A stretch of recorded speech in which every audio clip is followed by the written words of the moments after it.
Oh hey, didn't see you there. I was about to enjoy this delicious chocolate bar. Nom, nom, nom, nom, nom. Did you know chocolate was actually invented by a man named Pierre Chocolat? It was a foreign delicacy for French monarchs. Yeah, so I actually lied to you, but kinda controversial of me to do that, wasn't it? Just lying straight to your face? Well, unfortunately, as people, we're no strangers to controversy, and me lying to you was a key example of that. We've seen firsthand many controversies, from the Minecraft YouTubers to the artists, and the key place controversy roots itself would be through the government, and especially our presidents. Presidents are some of the most ridiculed members of our community, and they have gone through their fair share of controversy, from the Watergate scandal to the apples. Presidents are no stranger to controversy, and a key controversy I often think of is about a certain incident involving the White House presidential bathtub. Of course, I'm talking about that time that a hummingbird made its nest inside the White House bathtub. Okay, I lied again. The incident I'm talking about has to do with...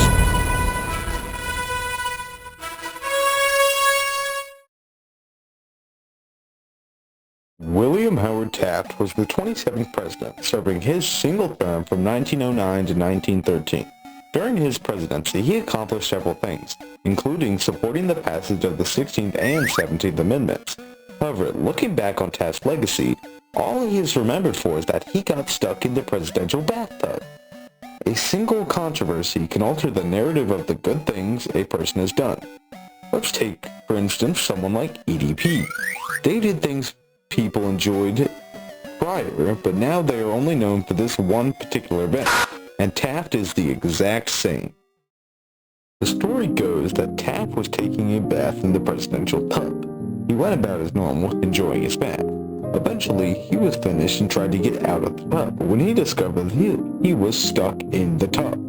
He called members in the White House to assist him out of the tub, and they eventually got him out.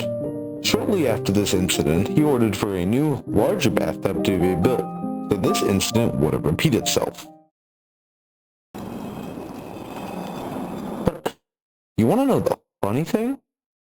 There is not nearly enough evidence to prove that all of these events are true. This story about Taft is actually but a myth. This story actually originated in 1909, when Taft and nearly 2,800 congressmen, governors, and others took a tour across the country on the Mississippi.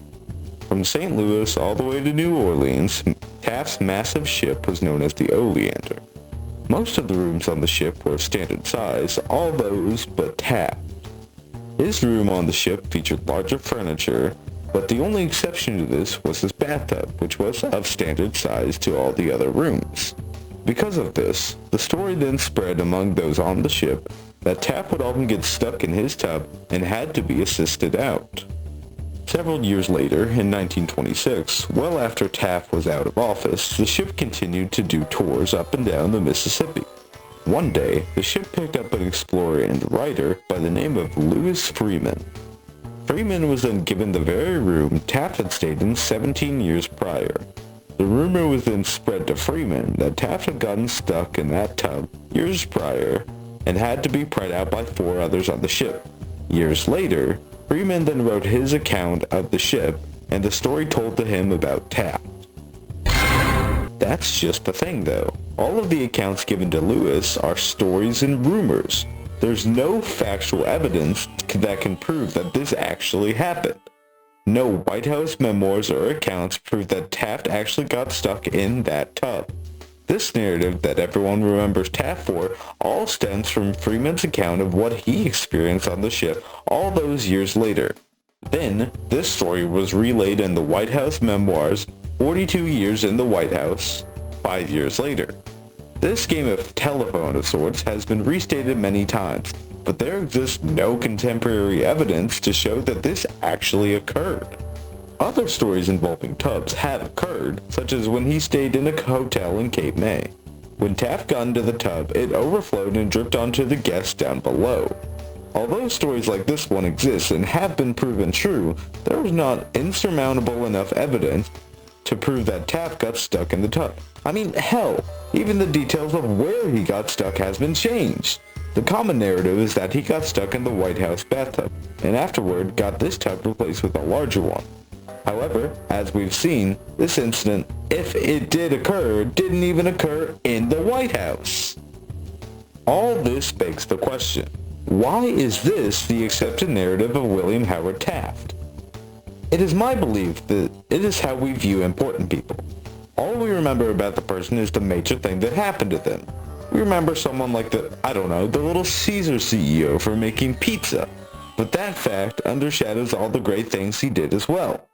Accepting William Howard Taft as just the president that got stuck in the bathtub is just the wrong way to look at him. Describing Taft as just this borderline embarrassment of a man undermines all the good things he did. Taft was responsible for solving over 70 antitrust cases, even more than that of the previous trust buster Theodore Roosevelt. He helped in the passage of the 16th and 17th Amendment. He allowed New Mexico and Arizona to be admitted into the country as independent states. Taft accomplished so much in his presidency, however, it all gets overshadowed by this one rumor.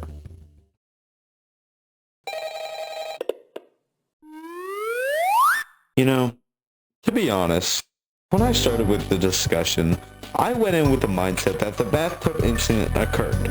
The common mindset. After doing my research on him, learning that this event was a convoluted game of telephone, it's a new perspective on the man as a whole. Taft accomplished so many great things through his presidency, and it's really a shame that all he is remembered for is this one hoax. And with that said, I'm going to give William Howard Taft a 2 out of 10 on the Most Hardness scale. Thank you for calling Carson, and have a day.